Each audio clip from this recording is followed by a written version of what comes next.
Ladies and gentlemen, Mr. Aman Nakagawa.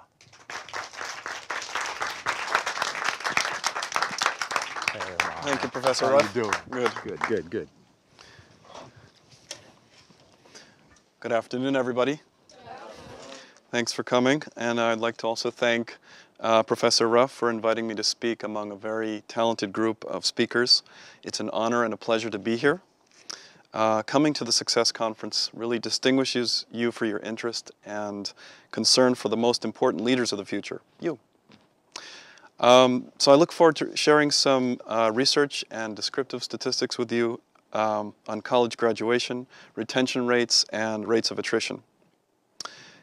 So in this brief talk, I'm going to give you 3 take-home points based on what's in the research literature. And those 3 points are: a college curriculum that builds, develops, and cultivates optimism in students is linked to successful college graduation and retention rates. And I'm going to expand on this concept of optimism, which is very much linked to what Professor Ruff referred to as personal development. The second take-home point is a no-cost orientation course designed to facilitate self-development through a variety of exercises and activities that relate to their personal and educational development, like examining abilities, aptitudes, interests, values, and personal development is linked to the successful completion of degrees. The third take-home point is that persons with a need for achievement who have learned a mastery approach and a performance approach succeed, whereas a fear of failure leads one to avoid goals that result in success. The use of cognitive strategies, specifically the ability to analyze and evaluate material, i.e. critical thinking, will make a huge difference. I'd like to begin with a story that I found on the internet. There is a graduate from Brooklyn College. His name is Leon Meyer, and he graduated in 1959. And this is what he wrote about his professor. I received poor grades in my first 2 semesters at Brooklyn College, but earned B's in the courses taught by Daniel Francis Coogan, who taught German from 1948 to 1969. More importantly, he indicated that he understood the personal turmoil that I was experiencing in my life at that time. The next year, I dropped out, but Professor Coogan told me that he was certain I would return to college. At a time when no one else believed in me, he assured me that I would overcome. After a few dead-end jobs, I enrolled in the evening sessions and had my first taste of modest success. I maintained contact with Professor Coogan and saw him regularly. It was then that I began to crave success because I could not allow myself to disappoint Professor Coogan. This craving for success is linked to optimism and mastery approach goals.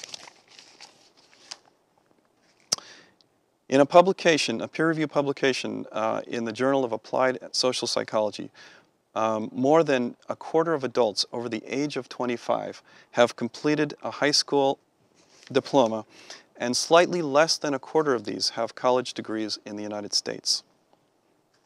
In 2010, the average annual income for adults with a high school diploma was $27,511, while the income for persons with a bachelor's degree averaged $45,692, and that's in the U.S. Census Bureau from 2009.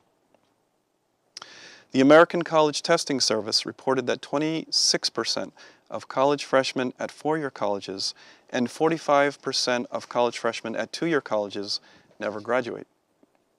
This is not new information, and the attrition rate in American colleges appears to be stable at about 45% for a century.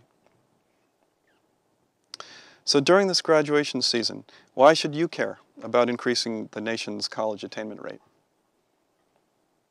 Raising this rate has a significant positive impact on wages, tax revenues, their personal benefits that extend to the public good. College graduates live longer, live healthier lives, are more civically engaged, tend to donate blood, tend to volunteer.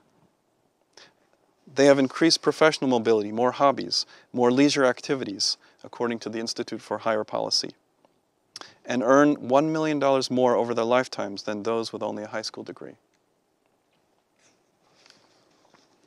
So in the research literature, Definitions for graduation and retention rates are not straightforward. What if someone starts college and takes a leave of absence and raises a child and then returns to complete their degree 5 years later? What if someone is a transfer student? Do those get classified as attrition rates or dropout rates? So these are instances of methodological issues that different researchers have struggled to look at the phenomena of graduation and retention rates. So retention is generally understood to be when students remain at an institution for the duration of their studies, and attrition refers to leaving an institution prior to graduation. And a majority of college dropouts occur during the first year.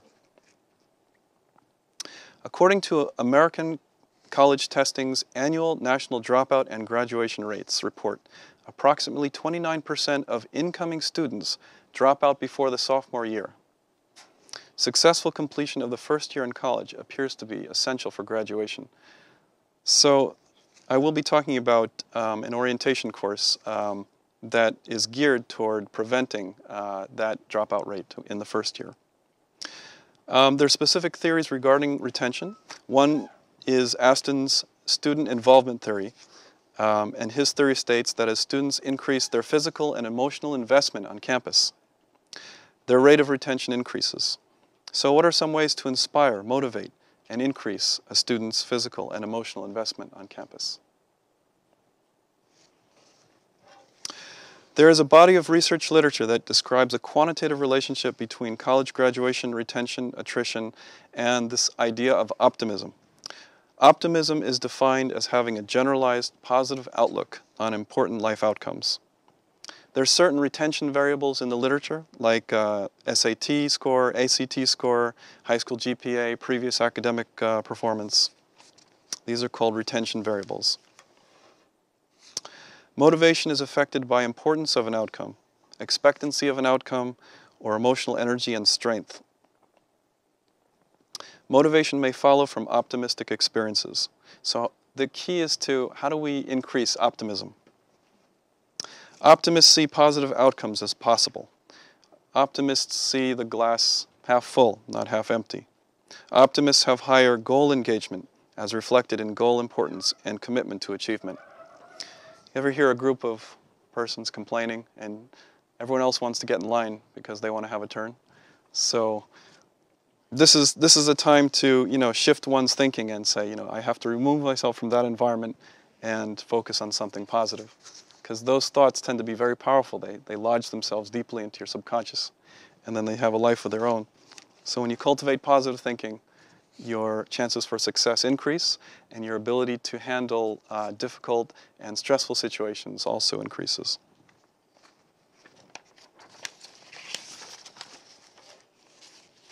Because optimists expect positive outcomes, they appear to be more motivated to achieve what they set out to do. And that is, they persist and engage until their goal is accomplished.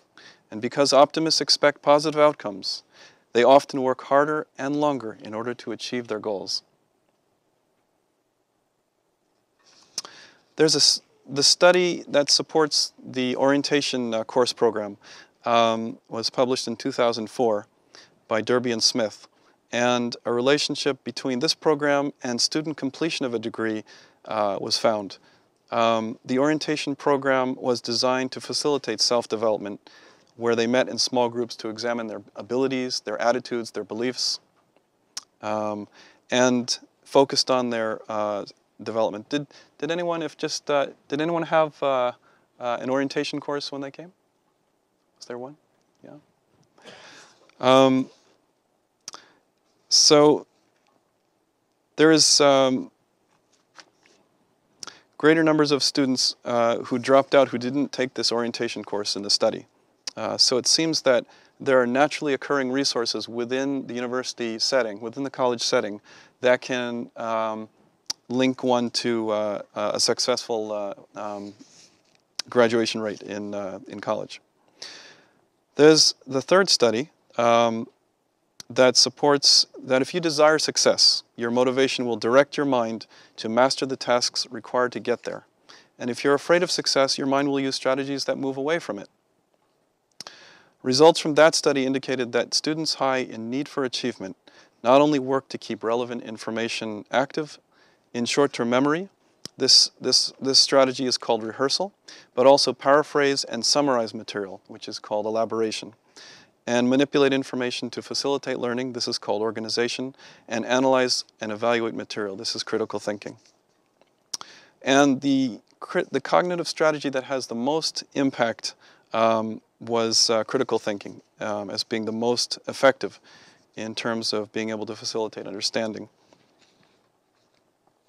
So in closing, cultivating optimism, implementing an orientation program dedicated to personal and student development, and utilizing cognitive strategies like critical thinking, evaluation, and analysis are linked with success and college graduation and retention rates.